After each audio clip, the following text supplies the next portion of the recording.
अस्सलामुअलैकुम नाज़रीन, मैं हूं आपका होस्ट आसिफ अली और आप देख रहे हैं नूर पाकिस्तान। डॉक्टर आफिया सिद्दीकी के हवाले से बहुत बड़ी पेशरफ्त सामने आई है। हाफिज़ साद हुसैन रिजवी को पुकारा जा रहा है। हमने अपने थंबनेल पर यह लिखा है। क्यों पुकारा जा रहा है ये आपको वीडियो के लास्ट में बताते हैं। सबसे पहले आप डॉक्टर आफिया सिद्दीकी की बहन फौजिया सिद्दीकी का ये पैगाम सुने तो इसका अहवाल फिर आपको बताते हैं। साथियों, आज का दिन एक और दिन, एक दिल को दहला देने वाला दिन था। यकीन जाने मैं वैसे ही इतनी ज़्यादा परेशान हो रही थी कि मैं कैसे उसको अपना मुंह दिखाऊंगी कि मैंने उसके लिए क्या किया है। लेकिन मैं आज फिर गई और आज वो अंदर तक ले गए मुझे और बिल्कुल सामने आफिया खड़ी थी, लेकिन चाबी नहीं मिली। उनसे चाबी से वो दरवाज़ा नहीं खुला कि मुलाकात वाला कमरा, और इतनी देर के बाद उन्होंने मुझे वापस भेज दिया और उसको भी वापस भेज दिया। मैं सिवाय फूट फूट के रोने के मैं और कुछ भी ना कर सकी। मैं उसको मिल भी नहीं सकी, मैं उसको गले भी नहीं लगा सकी। जी, तो आपने उनका ये पैगाम, उनकी ये दर्द भरी जो है बात सुनी है। उनके वकील ने कहा है कि मैं शर्मिंदा हूँ कि मैं डॉक्टर आफिया सिद्दीकी की बहन फौजिया सिद्दीकी को लेकर गया और मैं ख़ुद कहते हैं हज़ारों मील दूर से आया हूँ, लेकिन जो डॉक्टर फौजिया सिद्दीकी हैं वो 13,900 किलोमीटर के फ़ासले से अपनी बहन को मिलने आई। लेकिन अफसोस के साथ ये वहाँ के अमले की नाअहली है कि उन्होंने चाबियों का बहाना बनाकर मिलने से इनकार कर दिया। लेकिन उससे नेक्स्ट डे उन्होंने कहा था कि आप दोबारा आकर मिल लें, और नेक्स्ट डे फौजिया सिद्दीकी की मुलाकात हो गई। लेकिन अफसोस के साथ उन्होंने ये कहा है कि डॉक्टर आफिया सिद्दीकी इतनी अच्छी हालत में नहीं है, उनकी हालत पहले से ज़्यादा ख़राब लग रही थी। और जो तलहा सेनेटर महमूद हैं उन्होंने तो ये तक कह दिया कि डॉक्टर आफिया सिद्दीकी पहचान में ही नहीं आ रही थी, उनकी हालत इतनी ख़राब है उस जेल में। आज 4 तारीख़ है और डॉक्टर फौजिया सिद्दीकी की मुलाकात करवा दी गई थी। डॉक्टर फौजिया सिद्दीकी की मुलाकात जब आफिया सिद्दीकी के साथ हुई तो उन्होंने क्या अहवाल सारा सुनाया, वीडियो आपके सामने है, पहले सुने। अल्हम्दुलिल्लाह आपकी दुआओं से आज मुलाकात हुई। मुलाकात का हाल ये है कि आज चाबी मिल गई, लेकिन कमरा थोड़ा पहले से साफ था, लेकिन शीशा बीच में था। शीशे के बगैर उन्होंने मिलने की इजाज़त नहीं दी, ना उन्होंने हाथ पकड़ने की या किसी किस्म के टच करने की। पहले से अलग कमरे में आफिया थी, अलग कमरे में मैं थी। पहले से मेज़ जो थी उसका साइज़ कम था, थोड़े से करीब फासले पे थी मैं।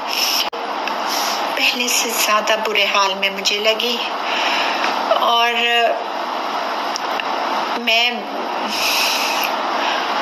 उसको इस दफ़ा छोड़ते में मेरा दिल पता नहीं क्यों, वो भी कह रही थी, फिर पता नहीं इस दफ़ा दिल बहुत बैठा जा रहा। मैं क्या पता, मैं उसे देख के इस दफ़ा मुझसे भी नहीं रहा गया और वो भी, हम दोनों से मिल के रोते रहे। तो आपने मुलाकात के बाद वाली वीडियो भी सुनी है। उन्होंने कहा है कि मिलने तो दिया गया, लेकिन जो दरमियान में शीशा था उस शीशे के ना आर पार ज़ाहिर देखा जा सकता था, तो आवाज़ तो नहीं सुनाई दी जा सकती थी, क्योंकि अगर बात की होती तो वो ज़रूर बताती कि मेरी क्या बात हुई है उनसे।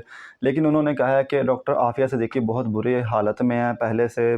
मुझे ऐसे वापस जाते हुए मेरे दिल को कुछ हो रहा था, पहली दफ़ा ऐसे हो रहा था कि पता नहीं क्या होगा डॉक्टर आफिया सिद्दीकी के साथ। वो उसको छू भी नहीं सकी, ना उससे बातचीत कर सकी। लेकिन जो उनके वकील हैं डॉक्टर आफिया सिद्दीकी के, उन्होंने कहा है कि दोनों बहनों की 4 घंटे मुलाकात हुई है और इस 4 घंटों में डॉक्टर आफिया सिद्दीकी सिर्फ़ रोती रही है, और उस रोने में वो चीज़ साफ़ नज़र आ रही थी कि जो उनके साथ उस जेल में सलूक किया जा रहा है, उनके रोने से वो चीज़ साफ़ वाज़िह हो रही थी कि वो किस दर्दनाक अज़ियत से गुज़र रही हैं।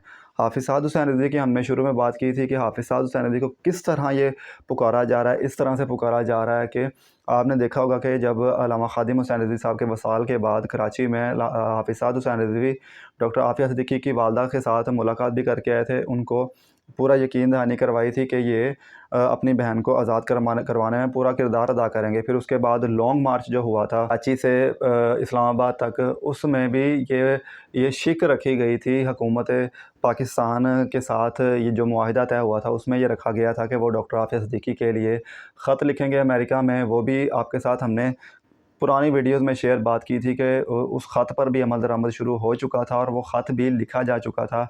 لیکن آپ کو پتہ ہے کہ یہ بات کرنے کا مقصد یہ ہے کہ ابھی تک تحریک لبیک پاکستان نے اور حافظ سعد حسین رضوی اور علامہ خادم حسین رضوی نے جس طرح ڈاکٹر عافیہ صدیقی کے لیے آواز بلند کی ہے، جس طرح عملی کام کیا ہے، ابھی تک کسی اور جماعت کی طرف سے یہ کام نظر نہیں آیا، یہ چیز نظر نہیں ہے۔ ہاں، لوگ مذہبی دوسری جماعتیں بھی ہیں، وہ ڈاکٹر عافیہ صدیقی کے لیے آواز بھی بلند کرتی ہیں، ریلیاں بھی نکالتی رہی ہیں، لیکن جو زیادہ کام ہمیں نظر آیا وہ تحریک لبیک پاکستان میں نظر آیا۔ جو ڈاکٹر فوزیہ صدیقی کی عافیہ صدیقی کے حوالے سے پیغام تھا، انہوں نے کہا کہ اس وقت ہر شخص کو چاہیے کہ وہ اس کا ساتھ دیں، وہ ان کا ساتھ دیں اور ان کے چھڑانے میں وہ اپنا جتنا کردار ہو سکتا ہے ادا کریں۔ اور ڈاکٹر عافیہ صدیقی کے لیے آپ بھی اپنی آواز بلند کرتے رہیں۔ ملتے ہیں آپ سے نیکسٹ ویڈیو میں، تب تک کے لیے اللہ حافظ۔